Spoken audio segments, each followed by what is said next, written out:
where does Britain find its niche in this new world? So this isn't utopian. This is real world things that are happening. And the country's got to, in a sense, what we're trying to do is to say to the political class, look, I know all the other issues you're talking about and all the usual events, crises, and scandals that come in and out of the political scene every day.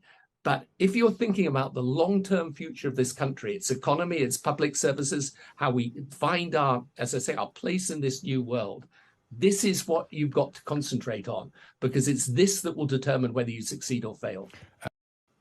Technology's changed. I mean, technology is a world away from what it was back in the days when we were having those debates. And if you look around the world today, countries are moving to digital ID as a way of enabling their citizens to engage with government and, of course, to conduct their business. And already people do so much digitally. And this is part of a much bigger package that William and I have put forward in this paper. It's 50 pages long, but don't get put off by that. There's a list of recommendations at the top of it. And really what we're trying to say is the real world event today is this technology revolution, and it's the 21st century equivalent of the Industrial Revolution.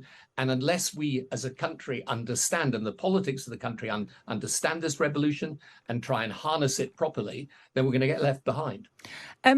William Haigh, is it fair for, I mean, clearly we want to be technologically articulate in the future, but there are some people who will say, well, hang on a second, does the government have a good record when it comes to gathering our data and keeping it safe? Well, that will be a very important consideration. Of course, as Tony was just explaining, there are reports about dozens of other things as well as that. But one of the ways to redesign the state around technology is to make sure this is the way that you show your identity. People are having to do that in so many different ways at the moment.